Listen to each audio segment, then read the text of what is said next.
Ayong hapon, kanang-kanang direksyon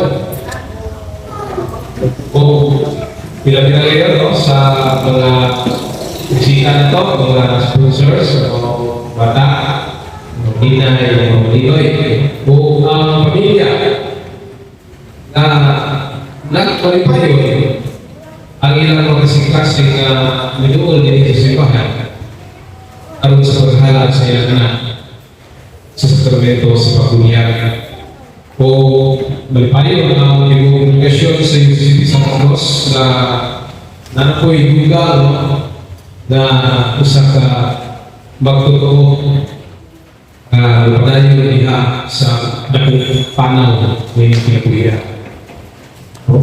Christian community. Ang pagbunyag mo igsoon mao'y unang lakang aron mahimo kita aktibo sa pakirelasyon o pagtuntong diha sa Kristohanong pagkinabuhi. Isip usang iglesia. Mga kinahanglan kita na mabunyagan, mayroon na ay tawag ko asa na bilog na Christian community ba? Asa ka na hukbo. It is a part of follower of Jesus Christ, the beginning, a changed life in Christ, a part of a new family, and that is the loyalty in Christ. So, ni Kristo, nga po sa iyong tinunan, kung akong kita ang mga 19-20, nga ginahanglan na tuluan, bunyagan, sangalan, samahan, anak ng Espiritu Santo, tumanong ng karang subok ni Kristo, ug siya makabuban hangtod matapos ng kalibutan. Ang mensahe ni Kapuro ng Igsoon, i-share siya, dinilawang nga ito sa kilikanan sa mga bata, kundi alam sa tugos, o nga ito sa mga katawan na alam ang mahimong kilikanan.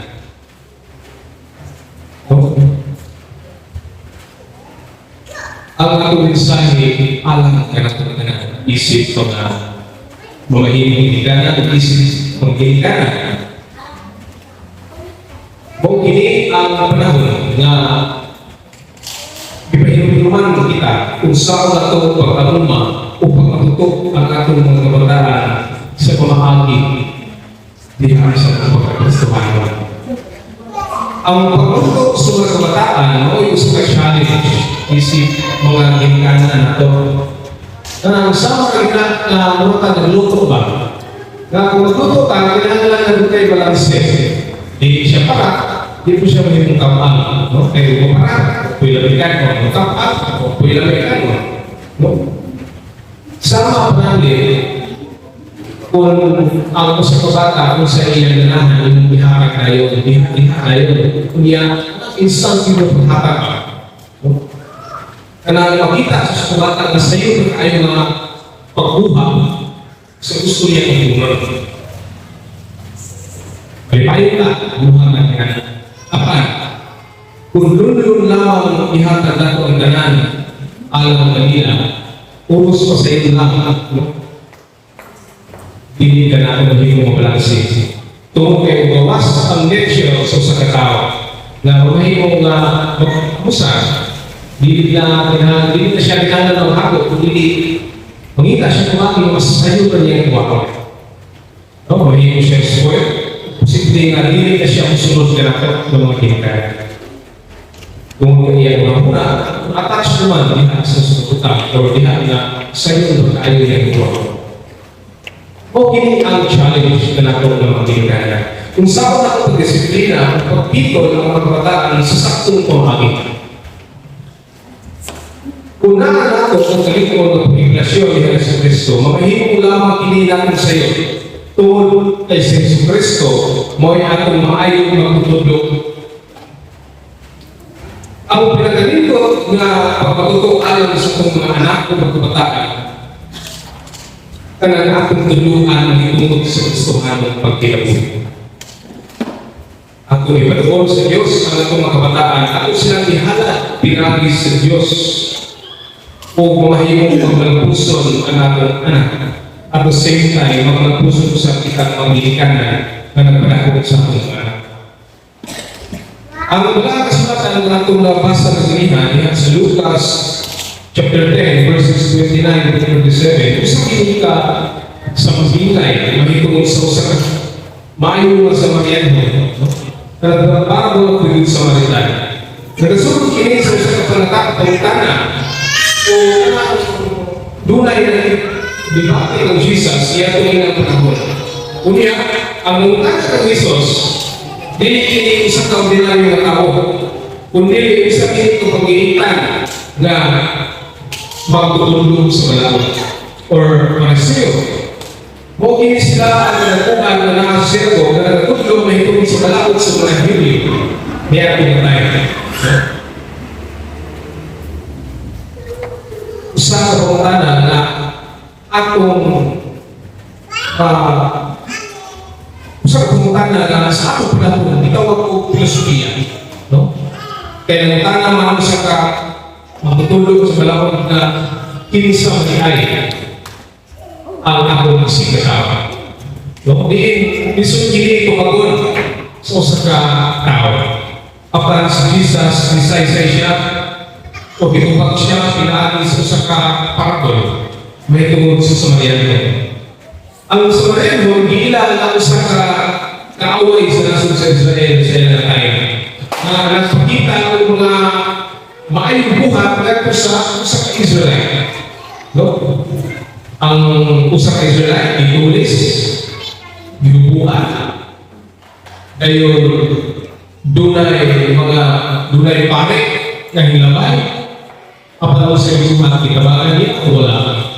No, wala ang piyan lang. Sunod, dunay mga Levita o Levites or mga Levites kasi mga tiapoy na mahimong assistant sa mga pare sa sinagog. Kanya ang mga di ang mga karakter na nagamit ni Jesus puros na sa mga sirko na sa mga templo na natrabaho. Kung sa hindi kayo suto nga sa usaha ng mga balakot o Pharisee. Ang tubag na Yesu Cristo pinagi sa usaha sa bilay o usaha sa patapis ng Roman government na wala yung pagtagal sa mga tao na nagtirangan. Kanang pinuluman mo ni Jesus na ang mga tauhan na ang sinagot na ni Anto wala nagabuhat sa husto kung wala magatanaw sa mga tauhan na ilang kabangan. Apan ang usaha sa tao at sa Maria inilang away sa Israel kung sa isuhan. Iyang itabangan, iyang nilala sa magkatamba, iyang tamalan, inagaan niya kung pagka. Ang mayong binuhatan na ito sa isang tao, mauling nakatalipay sa iyo. Kini ang gusto mong ipasabot ni Jesus Christ na ito sa usaha sa kapalakot na nangakakang Jesus o nanglaro kung saba kabahin ang iyong itulog. Mga kung saba ang leksyon sa parabol diya sa Mariano din atong panagkaroon. Especially yung nakita yung niyanan. Mga igsoon, hindi kinahanglan na atong tudluan ang mga kabataan sa Kristohan pag kinabuhi. Ining bataan, atong niyagan karoon, mas nakulis yung niyagan. Atong dalang din sa kubangan. Atong i-claim na pinakagi ng Yesu Cristo na dawat na niya ang grasya sa kalami sa Pedro. Kamu pinakatag sa pagkaliwas, paghilog, hinggan sa pagmamasusala at alam na sa pagsunod sa Kristohan at hanggang sa walay katapusan. No? Kaya ini atong Kristohan na walay katapusan, kaya atong Kristohan hanggang ini ang paulit kita sa atong magbubuhat o ang atong lawas sa balik sa pagkakabot. Mga kung kita mga ginikanan na nasabta na nato kung sa importante ang pagpaglasyon pinag Yesu Cristo ato matulungan ang mga kabataan na kinahanglan ng mamahak, mahimos sila maayong sumanan, no? Mahimos sila maayong modelo diha sa katiringan. Sama sa pag-ibasa mahimos sa Samariano na wala pa magpili kung kinsa ang iyang kabangan. No? Mga kitagan niya kung sa iyang kagulang. Tinawag na ikon ini sa pagpapatutok natin sa itong kabataan na mahimos sila kung dito sa katiringan hindi mo na magpagago, kundi mapakita ang nature sa usap na suhanong kinabuhi. Mawaalam ka na itong mga ginikan na kinahanglan na usa ka bata kung ako upang sa pagkatuto pinaagi sa akong iglesia. Pero ang dako ka itong mga kabataan na naisimbahan, na ang gusto sa simbahan. Nindot tayo ng tanaw. Kay sa Deuteronomy chapter 6 verses 5 to 7, nag-ingon diha sa NRSV version in English. You shall love the Lord your God with all your heart, and with all your soul, and with all your might. Keep these words that I am commanding you today in your heart. Recite them to your children, and talk about them when you are at home, and when you are away, when you lie down and when you rise. Ingon-iana ang teknik sa mga Hebrew people, kung usaw nila pagmatutok ang ilang mga kabataan sa gustuhan ng pamahagin. Kung ka natin hinawag na maghahatag sa kita ang nas katihiya, kung usaw na ito pagtulo ang itong mga kabataan sa gustuhan ng pagkinabuhi.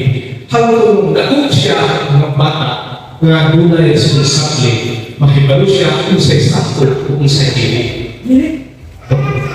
So, kana ang pinaka-importante na magsahigitan sa kumbaga kasulatan karoon ng kapunon nga dunay mayong epekto ang akong pagtudlo ingon ng ginikanan sa mga anak kapalit sa kasuhan ng pagkinabuhi.